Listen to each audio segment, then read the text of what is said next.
माननीय जोधराज जी नागर के बारे में बताना चाहूंगा।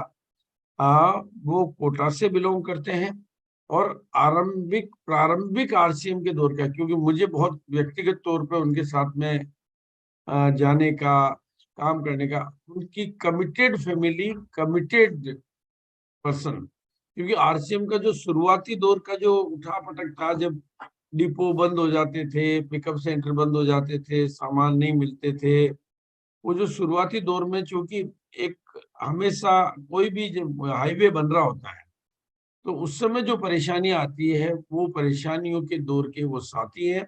और उन्होंने उन सारी परेशानियों में, सारी विपरीत स्थितियों में, जब पूरे शहर में कोई एक भी व्यक्ति सपोर्ट करने वाला नहीं मिले, डिपो बंद हो जाए, पिकअप सेंटर बंद हो जाए, ऐसे में वो ढाल बन के उन्होंने आरसीएम की सेवा भी की है और आरसीएम का साथ भी दिया है।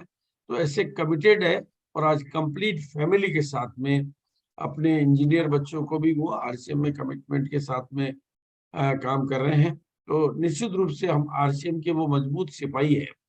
और ऐसे अनुभव युक्त कहानियां जब आपको सुनने को मिलती है तो वो बहुत प्रेरक होती है कि ऐसी विपरीत स्थितियों में आरसीएम को बिल्ड करना, जब चीजें आके आके वापस चले जाए, ऐसे समय के साथी हैं, तो उनका अनुभव हमें बहुत लाभान्वित करेगा।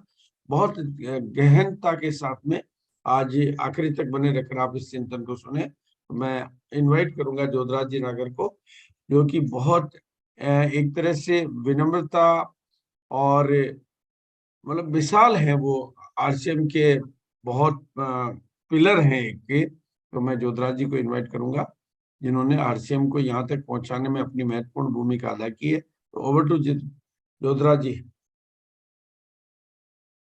धन्यवाद गुरुदेव। सादर नमन। प्रणाम सर, प्रणाम सर, प्रणाम प्रणाम। आपको देख के बहुत प्रेरणा मिलती है। Thank you sir, thank you. जो कुछ हूँ सर आप ही के मार्गदर्शन में हूँ। सबसे पहले आदरणीय जितेंद्र शर्मा जी को बहुत बहुत धन्यवाद गुरुकुल हेल्थ चैनल चलाने के लिए। और मुझे भी आज पहली बार उनके योग की शिक्षा जो मिली, मैंने भी बहुत सारी चीजें उनसे सीखी है। और धन्यवाद गुरुदेव, आपने मुझे ये अवसर दिया आज का। साथियों सभी को मैं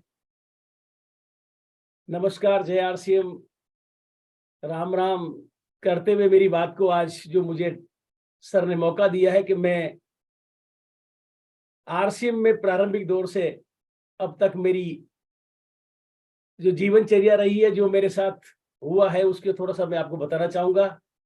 साथियों मेरा संक्षिप्त परिचय, जोधराज नागर, मैं कोटा से हूं, बट कोटा मेरा जन्म स्थान नहीं है। 12 जिला हुआ करता था, आज 12 जिला है। और 12 जिले का मैं एक छोटा सा गांव NH 27 पर संबलपुर है, वो मेरी पैदाइश है। वहां पैदा होने के बाद मैंने मेरे परिवार में बहुत अभाव देखे हैं। सबसे पहला अभाव तो हमारे जीवन में ये आया कि बचपन में पिताजी का स्वर्गवास हो गया। विधवा माँ ने हम 6 भाई बहनों को कैसे पाला, ये मुझे अच्छी तरह पता है। मजदूरी भी करने का मौका मिला तो मजदूरी करी, दूसरों के खेतों पे काम किया। वहां से सफर स्टार्ट होता है साथियों। और मैंने उस गरीबी के चलते बचपन से ही काम करना शुरू कर दिया। 3 साल मैंने गांव में एक ग्राम सेवा सहकारी समिति होती है, वहां पर मैंने प्राइवेट नौकरी करी 45 रुपए महीने में। पानी का मटका भरना पड़ा, जो सेक्रेटरी जी थे उनके जूतों पे पॉलिश भी करनी पड़ी, उनको साइकिल पे बिठा करके फील्ड में भी ले जाना पड़ा। वो काम 45 रुपए महीने से शुरू हुआ, 120 रुपए पर समाप्त हुआ। लेकिन वहां से फिर मैं 12 आ गया। 12 आकर मैंने 1 साल जो ग्रेन मर्चेंट कमीशन एजेंट होते हैं 12 मंडी में, उनके यहाँ मैंने मुनीमगिरी करी 1 साल की। इस बीच मेरी शिक्षा भी चलती रही। सन 74 में मैंने 10वीं पास करी, लेकिन 10वीं पास साथियों मैंने 3 चांस में करी। संस्कृत सब्जेक्ट में बहुत कमजोर था, तो मेरी सप्लीमेंट्री आई, सप्लीमेंट्री में फिर कप्लीमेंट्री आई, और फिर मैं तीसरे चांस में पास हुआ। जहां भी मुझे कोई अप्लाई करनी होती थी तो 3 मार्कशीट मेरे पास होती थी। यानी मैंने, अगर मैं कहूं, पढ़ाई में ज्यादा कोई होशियार नहीं था मैं। वो 1 साल मैंने मंडी में जो मुनीमगिरी करी, वहां मैंने बहुत कुछ सीखा। वहां पर मेरे को डाक भी लगानी होती थी, पेमेंट भी लाना होता था, ये सब कुछ चल रहा था। लेकिन वहां एक अच्छी बात ये हुई मेरे साथ कि ग्राम सेवक थे, उन्होंने मुझे बोला कि आप यहाँ क्या कर रहे हो, आप कोटा जाओ, मैं आपको एक सिफारिशी चिट्ठी लिख देता हूं। और मुझे उन्होंने कोटा भेजा। कोटा आने के बाद मुझे 150 रुपए महीने की नौकरी मिली और वहां पर मेरे को एक डॉक्टर की क्लिनिक में काम करने का अवसर मिला। कोटा में जब मैंने 6 साल लगातार काम किया तो मुझे वहां एक्सरे और लैब टेक्नीशियन का काम सीखने का अवसर मिल गया। लगातार 6 साल मैंने कोटा का एक जो बहुत जाना माना अस्पताल है MBS हॉस्पिटल, उसके सामने पूरे जोन की एक क्लिनिक हुआ करती थी, गेरा एक्सरे, वहां पर मैंने काम किया। उस काम को करते हुए मेरी 450 रुपए तनख्वाह हो गई, लेकिन जिंदगी में मजा नहीं आ रहा था। मैं चाह रहा था कि मेरा कुछ करूं। उसी वक्त वहां पर एक जेरोक्स की मशीन लगी थी, तो वो काम भी मैंने सीख लिया था और मैंने 22,000 रुपए का ऋण गवर्नमेंट राजस्थान की जो फाइनेंशियल कॉर्पोरेशन होता है उससे लिया और अपनी जेरोक्स की दुकान खोली। उस जेरोक्स की दुकान को मैंने 2007 तक चलाया, वो खोली थी 1981 में। उसी बीच उस दुकान को करते करते 2001 में ये सिस्टम मेरे जीवन में आया। मेरे पूर्व परिचित मेरे पास इस काम को लेकर आए। उन्होंने आकर के कुछ नहीं, एक 1260 रुपए की किट मेरे सामने रखी और एक ही बात बोली कि नागर साहब, एक कंपनी लेकर आया हूं, आप इसमें जुड़ो, आप करोड़पति बन जाओगे। मेरे को हंसी भी आई और उनको मैंने कहा, सर मुझे करोड़पति आप बनाने आए हो तो मुझे अकेले को मत बनाओ, मुझे 3 किट दो। वो अचंभित हो गए, सर मैं तो काफी दिनों से प्रयास कर रहा हूं, कोई जुड़ता नहीं है, आप 3 मांग रहे हो। मैंने कहा मुझे अकेले को मत बनाओ। साथियों, पहले दिन मैंने 3 ज्वाइनिंग ली। मेरी पत्नी को ज्वाइन कराया, मेरे बेटे को ज्वाइन कराया और मैं खुद ज्वाइन हुआ। और उस महीने जो मैंने काम किया, 412 रुपए का मुझे स्टेटमेंट बना। 500 से कम का उस वक्त चेक नहीं आया करता था। बड़ी खुशी आई और मुझे बताया गया कि आपको फिर आगे किसी और को जोड़ना है। मैंने कहा चलो समझाओ, चलो मेरे साथ। तो उन्होंने कहा मेरे को ज्यादा नहीं आता, मैं तो एक दिन पहले ही जुड़ा हूं आपसे। लेकिन मैंने उस किट में से लिटरेचर निकाला और लिटरेचर 4 पेज का एक फोल्डर था, नीले रंग का। उस पर कुछ बातें लिखी हुई थी, उनको पढ़कर मैंने इसको समझा। सबसे पहला स्लोगन जो मुझे अट्रैक्ट करके गया वो था, साथियों, उसमें लिखा था कि यह तरीका सिर्फ और सिर्फ उन लोगों के लिए है जो अपने जीवन को और बेहतर ढंग से जीना चाहते हैं। मैं वहां से पीछे मुड़ के नहीं देखा, उस स्लोगन के ऊपर काम करने लगा। मैं जहां भी गया लोगों ने मुझे नकारा, अरे कोई ऐसा भी होता है क्या।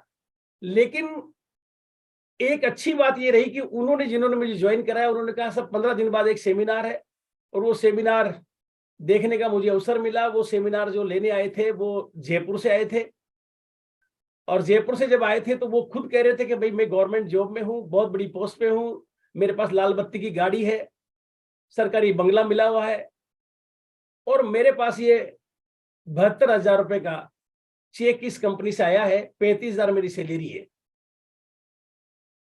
मेरे दिमाग में क्लिक हुआ कि एक इतने बड़े अफसर इसको कर रहे हैं और ये 35,000 की सैलरी वाले को 70,000 72,000 रुपए कंपनी दे रही है एक महीने के। तो मैंने 15 लोगों के साथ, वो मीटिंग थी, 20 रुपए का टिकट देकर उस मीटिंग को सुना। वहां से मैंने सफर शुरू किया। काम को आगे बढ़ाने के लिए मैं खूब फील्ड में गया। मेरे पास साइकिल हुआ करती थी। बात ये आ रही थी उस वक्त पे कि एक किट हुआ करती थी, उस किट को लेकर ज्वाइनिंग कराना पड़ता था। वो किटें हमें अवेलेबल नहीं होती थी। मैंने संपर्क किया तो सर ने बताया कि भाई इसकी एक आरडी मिलती है, 10,000 रुपए आप जमा करो। मैंने 10,000 रुपए जमा करके आरडी ली। आज भी मुझे पता, आरडी का नंबर था 3438। मेरे पास किट आए, उन किटों को मैंने मेरी जेरोक्स की दुकान पे रखा और वहां से मैंने एक एक व्यक्ति से वो किट खोल के बताना, फॉर्म निकाल के समझाना। लोग मना करते गए, लेकिन मैं 10 लोगों तक गया, 20 तक गया, और जाते जाते धीरे धीरे मेरा नेटवर्क बना। 2002 में सर का एक प्रोग्राम था, आदरणीय बीसी सर का, वो था आईएल, हमारा एक काफी बड़ा संस्थान हुआ करता था, इंस्ट्रूमेंटेशन लिमिटेड, उसके ऑडिटोरियम में। वो मुझे देखने को मौका मिला। और सर जो बोलते थे उस वक्त, सर एक छोटे से प्रोजेक्टर पर जो ब्लैक एंड व्हाइट एक फिल्म के साथ में दिखाया करते थे, बड़े अट्रैक्ट होता था मैं उससे, और सर के माध्यम से मुझे बहुत कुछ सीखने को मिला। 2002 में मेरा उस वक्त का जो लेवल था, रॉयल्टी तो नहीं मिली थी, लेकिन 27,000 रुपए का मेरा कमीशन बना था उस वक्त। अब उसमें काफी सारी ज्वाइनिंग मैंने कराई थी। ज्वाइनिंग करने के साथ साथ कोई प्रोडक्ट तो हुआ नहीं करता था उस वक्त पे, लेकिन अपलाइन ने बोला कि अब आप कुछ मत करो, एक बस भरो, और एक बहुत बड़ा प्रोग्राम भीलवाड़ा में हो रहा है, वो 2002 की बात है। उस प्रोग्राम को अटेंड करने का मौका मिला। उस प्रोग्राम में कुछ प्रोडक्ट लॉन्च हुए। वहां से सफर और ज्यादा आगे बढ़ाने के लिए मैंने तैयारी करी, लेकिन एक विपरीत परिस्थिति आई साथियों। 2003 में राजस्थान में एक बहुत बड़ा अकाल पड़ा। बरसात नहीं होने के कारण एक फसल नहीं, दो दो फसलें चौपट हो गई। अब जब किट लेकर हम किसी के पास जाते तो लोग एक ही बात कहते, सर अकाल पड़ गया है, पहले तो पेट भरने की व्यवस्था करेंगे, कपड़े तो बाद में पहन लेंगे, और सारा बिजनेस जीरो हो गया। यहां से हल्का सा दिमाग में एक बात आई। जिन लोगों को मैंने साथ में लिया था, उनको मैंने आरडी दिलवाई थी, वो मेरे पास आने लगे कि सर ये किट वापस जमा करवाओ, हमारे पैसे दिलवाओ। एक बड़ा चैलेंज था। संपर्क किया कंपनी में, तो उन्होंने एक ही बात बोली कि बिल्कुल सर ले आओ वापस, पेमेंट वापस करेंगे। और ये बात साथियों मैं इसलिए कह रहा हूं कि मैं वहां से उन साथियों को साथ लेकर जीप में किट डालकर जबपुर रोड पर गया, जो पत्रिका के बगल में इसकी एडीसी हुआ करती थी। मैंने वहां टीसी साहब देखे और बिल्कुल सारे किटों को उतार के जमा करके हाथों हाथ मेरा वहां पर उन्होंने जो ड्राफ्ट बना के दिया, चेक बना के दिया उन साथियों के साथ में। और बिल्कुल मैं ये कह सकता हूं कि जब गोदाम से माल निकला और घरों में चला गया, आरडी पे चला गया, लेकिन वापस माल निकलकर गोदाम में जाने लगा, तो वहां पर काफी सारी और भी जीपों में किट ले लेकर लोग आ रहे थे अलग अलग जगह से। मुझे पता है, मैं शिवपुरी में मैंने आरडी खुलवाई थी, गुना में खुलवाई थी। वो सारा माल वापस लेकर जब मैं गया तो 1 मिनट नहीं लगा, सारा माल जिस भी स्थिति में था, चेनें टूटी हुई थी बैग की, बिल्कुल बिखरा हुआ कपड़ा उसमें होता था, लेकिन कंपनी ने बिल्कुल संभाल लिया और वापस चेक बनाकर दिया। तो मैं बड़ा उस वक्त एक हैरानी सी मेरे आई, एक अचंभित सा हुआ कि जब अकाल पड़ गया और लोग एक दूसरे का पैसा बिल्कुल उस वक्त तो खा जाते हैं, लेकिन उस वक्त भी कंपनी वापस दे रही है। तो ये ईमानदारी देखकर मेरे आदरणीय टीसी सर के बगल में खड़े होकर एक ही बात पूछी, सर अब क्या करना है मुझे बताओ, ताकि मैं उस पर आगे अपना ये काम शुरू करूं। तो सर ने एक लाइन बोली थी, पेशेंस रखो, बहुत अच्छा होगा, आज जो हो रहा है इसको निकालो। और साथियों उनके शब्द सुनकर ये धैर्य के साथ फिर वापस लगे। 2004 में दिल्ली में एक एनिवर्सरी हुई, बहुत बड़ा प्रोग्राम हुआ, उसको देखने का मौका मिला। वहां बहुत सारे प्रोडक्ट लॉन्च हुए। हौसला फिर हिम्मत के साथ और आगे काम करने का जज्बा पैदा हुआ। लेकिन फिर एक अच्छी बात यह हुई कि आरडी के साथ साथ अब मुझे जो मार्गदर्शन मिला आदरणीय टीसी सर का, कि अब आप इसका पिकअप सेंटर लो। 2004 में 600 स्क्वायर फीट का कोटा के अंदर एक शानदार पिकअप सेंटर मैंने खोलवा।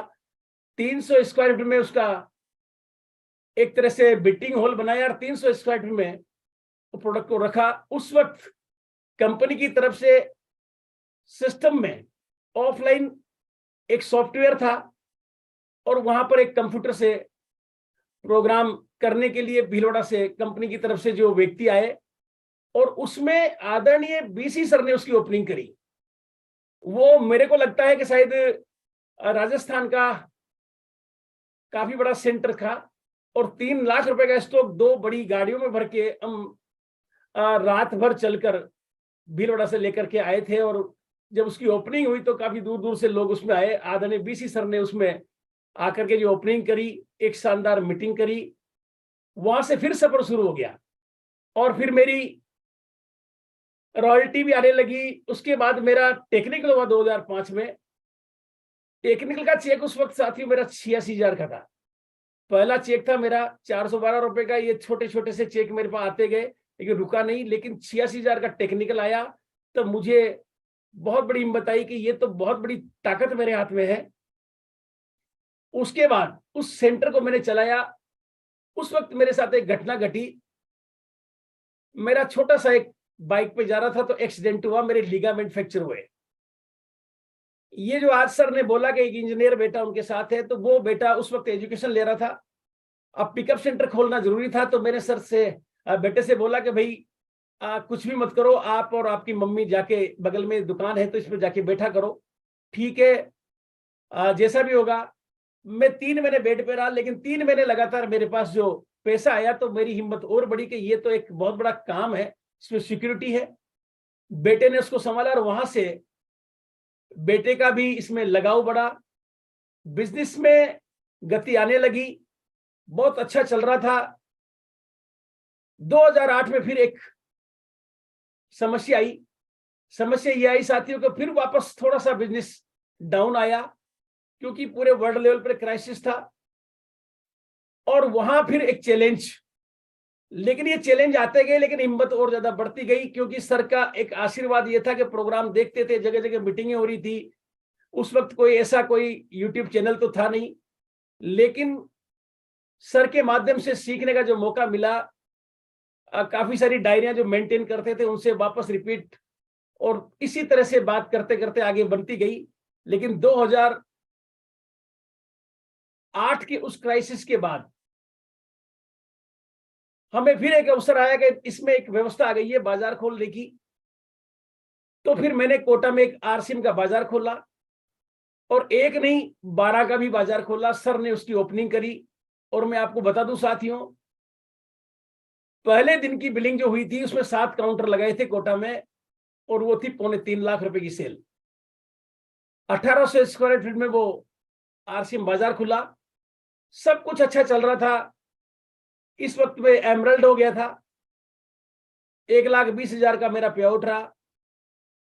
ये सारी बातें बढ़िया चल रही थी, लेकिन 2011 में फिर एक बहुत बड़ा, जो सबको पता है आप लोगों को, बहुत बड़ा आघात हमारे ऊपर आया। और 2011 में जब ये आया, तो उसको पूरे 1 साल झेलने के लिए दिल्ली जाना पड़ा तो दिल्ली गए, जयपुर बैठना पड़ा तो 152 दिन जयपुर में बैठे, गवर्नमेंट से गाइडलाइन मिली, उसके साथ में संघर्ष चलता रहा। और ये पूरा का पूरा संघर्ष जो है साथियों, केवल एक वजह रही कि आरसीएम की जो ईमानदारी, आरसीएम के जो मालिक थे आदरणीय टीसी सर, उनका जो कार्य करने का तरीका, आदरणीय बीसी सर का आशीर्वाद। लोग आते गए, छोड़ते गए, जो रोल टीचर बने वो भी चले गए, जो टेक्निकल साथ बने वो भी चले गए, लेकिन हम नहीं गए। उसका कारण था साथियों कि मैंने इसमें देख लिया था कि ये बहुत बड़ी चीज है। ठीक है, ये समस्या है, आती रहेंगी, लेकिन मैं टिका रहा। कोटा में अकेला व्यक्ति काम करने के लिए तैयार रहा। और आज जो आप माहौल देख रहे हो, कोटा में आज 11 वंडरवर्ल्ड है। कंपनी की तरफ से जब एक नई बात आई कि वंडरवर्ल्ड, तो वंडरवर्ल्ड आज 2 मेरे पास चल रहे हैं, जिसकी लगभग 2.25 करोड़ की सेल 1 साल की रहती है। यानी मैं यहां पर एक ही बात कहना चाहूंगा, मैंने अभाव देखे हैं जीवन में, गरीबी बहुत, दुनिया ने तो गरीबी की बात करी है, तो मैंने महागरीबी देखी है, घोर गरीबी देखी है। बचपन में पिता का चले जाना, तो मैं ये देख रहा था कि भाई मेरे पास ऐसा कोई तो तरीका है नहीं, मैं कोई पूंजी वाला तो हूं नहीं, ज्यादा बड़ी शिक्षा मेरे पास नहीं है, लेकिन अवसर मेरे पास आ गया। इस अवसर को लेके मैंने पीछे मुड़ के नहीं देखा। आज आपके सामने मैं ये बात कर पा रहा हूं, तो ये इस सिस्टम की ताकत है। मुझे बोलना नहीं आता था, याद है मुझे वाकया, मेरे को जब मेरी शादी हुई तो मेरे पास सूट नहीं था, बिना सूट के मैंने शादी की साथियों। ऐसी गरीबी मेरे पास थी, मेरे परिवार में थी। और आज मैं कह सकता हूं कि सिस्टम की वजह से मेरे पास 22 सूट हैं। मैं रोज बदलूं, दिन में 2 बार बदलूं, तो भी वो पूरे नहीं पहने जाएंगे। ये ताकत इस सिस्टम ने दी। मुझे घूमना सिखाया, मुझे विदेश की यात्रा पर ये सिस्टम ले गया, पूरे भारत में मेरे को घुमाया, जो मैं सोच नहीं सकता था कि मैं कभी अमिताभ जी के बगल में बैठ के मेरा फोटो खींचेगा। न्यूट्री चार्ज पे काम किया तो अमिताभ जी से मिलने का मौका मिला, दार्जिलिंग गया, कलकत्ता गया, इसकी सारी यूनिवर्सिटियां मैं देखता गया। और ये हिम्मत मेरी जो बढ़ती गई साथियों, केवल उसमें एक बात है कि मेरी जो अपलाइन मेरे साथ थी, सबसे पहले जो मुझे ज्वाइन करा गई थी, वो तो 1 साल बाद मुझे बहकाने आ गई। कि मैंने तो कंपनी छोड़ दी, आप दूसरी में आ जाओ। उससे बड़ी अपलाइन जो है वो तो दूसरे किट लेकर आ गई। लेकिन मैंने एक ही बात बोली कि भाई ये जो हमारे पास में एक सिस्टम, इसमें कमी बताओ। उन्होंने कहा कमी तो कुछ भी नहीं है, बस ट्यूनिंग ठीक नहीं है। मैंने कहा साहब इससे मुझे क्या मतलब है, इस सिस्टम ने मुझे पैसा दिया है, इस सिस्टम ने मुझे मान दिया है, सम्मान दिया है, मुझे टूरिज्म दिया है, मेरे स्वास्थ्य दिया है, मेरे को जीने का तरीका दिया है, मैं तो इसी सिस्टम को करूंगा, आप चाहे करो ना करो। और मैं साथियों एक ही बात कहना चाहूंगा, अपलाइन की बात मानो, दुनिया कहती है सारे सिस्टम में सारी बात कहते हैं, और मैं भी कहता हूं अपलाइन की बात मानो, मानना भी चाहिए, लेकिन कभी भी उस अपलाइन की बात मत मानो जो आपको दूसरी कंपनी की बात करता है। बस यही मेरा इस सिस्टम में टिकने का कारण रहा है। मैंने उस अपलाइन की कभी बात नहीं मानी, और आज मैं आपके सामने हूं। तो साथियों, संघर्ष में सब कुछ है। शुरुआत में तो बहुत मेहनत करनी पड़ती है, लेकिन आज मैं कह सकता हूं कि आज एक एक्सप्रेस वे बन चुका है, 4 लाइन बन चुका है। 170 किलोमीटर दूर से जो प्रोडक्ट मिलते थे आज बगल में मिल रहे हैं। मीटिंगें जो 100 किलोमीटर 200 किलोमीटर दूर मिलती थी आज कोटा में हो रही है, कोर की मीटिंगें। मैं एक ही बात कहना चाहूंगा, आज के आरसीएम को करने में बहुत आसानी है। पहले के आरसीएम में दूर से प्रोडक्ट मिलते थे, मीटिंग दूर होती थी, लेकिन आज आपके पास में संसाधन है, यूट्यूब है, इंस्टाग्राम है, फेसबुक है, व्हाट्सएप है, बहुत सारी टेक्नोलॉजी है, बहुत सारी आज की डेट में जो सिखाने के लिए हमारे पास एक यूएस यूनिक एजुकेशन सिस्टम है। मैं एक ही बात कहना चाहूंगा, इस पूरे सिस्टम में आप टिके रहोगे तो बहुत आगे जाओगे साथियों। मैंने एक ही बात सीखी है इस सिस्टम में। पहले कहा करते थे सर किट लेके टिक, यानी किट का उल्टा। ये बात इसमें 100% सच हुई, और आदरणीय बीसी सर मेरे मार्गदर्शक हैं, इन्हीं की प्रेरणा से मैं इसमें टिका हूं साथियों। वरना अपलाइन ने तो काफी कुछ कोई कसर नहीं छोड़ी थी, लेकिन सर का जो मार्गदर्शन रहा, मैं आज भी सर बहुत कृतज्ञ हूं। आपके ये अवसर आपने मुझे दिया है, बहुत बहुत धन्यवाद। Thank you sir. जय RC. Thank you sir, thank you sir, thank you sir, thank you sir, thank you so much. दोस्तों आप बहुत कुछ मतलब कहते हैं कि सारे वेदों का, सारे शास्त्रों का और सारे ज्ञानों का ज्ञान आप इस छोटी सी कहानी से, इस स्मॉल सी स्टोरी से सीख सकते हैं कि संघर्ष हमेशा जीते हैं और मुश्किलें हमेशा हारती है। बस आपके अंदर निष्ठा होनी चाहिए, आपके अंदर कमिटमेंट होना चाहिए, आपके अंदर डेडिकेशन होना चाहिए।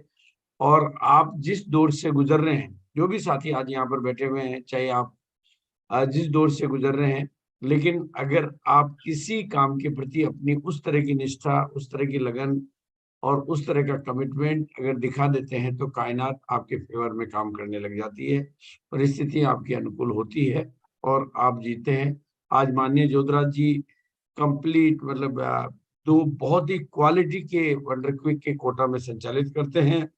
और उन्होंने एक आपने चीज देखी होगी कि सारे विपरीत दौरों के समय, जिस समय आम आदमी छोड़ के चले जाते हैं, आम आदमी राह से भटक जाते हैं, उन दौरों में देखो, जब सारी चीजें अनुकूल चल रही हो तब तो कोई भी कर लेता है, तब तो कोई करेगा ही करेगा।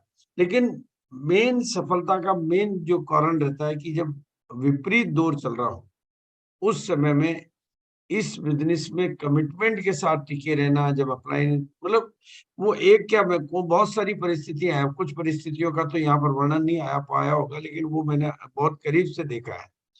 तो ये कमिटमेंट ही आपको कामयाबी की बड़ी मंजिल पर लेके जाता है। यही मैं आज आपके बीच में बात रखना चाहता हूँ, और उसके प्रत्यक्ष माइलस्टोन, प्रत्यक्ष लेजेंड आज आपके बीच में है। और ऐसी ही कहानियां हम आपके बीच में लाते हैं जिन्होंने इस आरसीएम को, देखो आज आरसीएम जिस भी मुकाम पर है तो उसके कई पिलर्स हैं। ऐसा नहीं कि कंपनी ने ही कुछ किया, उन व्यक्तियों की कुर्बानियां, उन वो पिलर्स हैं। अगर वो पिलर्स को हटा दिया जाए तो आरसीएम भी इस ऊंचाई पे नहीं आ सकता। चाहे वो 2011 का दौर रहा हो, 2011 के दौर में कितने साथियों ने, कितने मतलब कोई लंबे समय का संघर्ष से सड़क पे किया हो, ऐसा तो दुनिया के इतिहास में किसी कंपनी के इतिहास में नहीं देखा गया। वो ही चीज है जो आरसीएम को दुनिया से अलग और दुनिया से महान बनाता है। और ये आम आदमी को खास आदमी बनाने के लिए प्रेरित कंपनी है, प्रेरित सिस्टम है। देखो, आम आदमी को खास आदमी बनाना, जो बिल्कुल जीरो से हो, राउंड मतलब ग्राउंड से हो, उनको कामयाबी की बड़ी मंजिल तक लेके जाना ही आरसीएम का उद्देश्य है। और भारत ऐसे ही, भारत बेरोजगार और बीमार, ये दो बड़ी समस्याएं हैं भारत की, और उनका निदान करने में आरसीएम पूरी तरह से सक्षम है।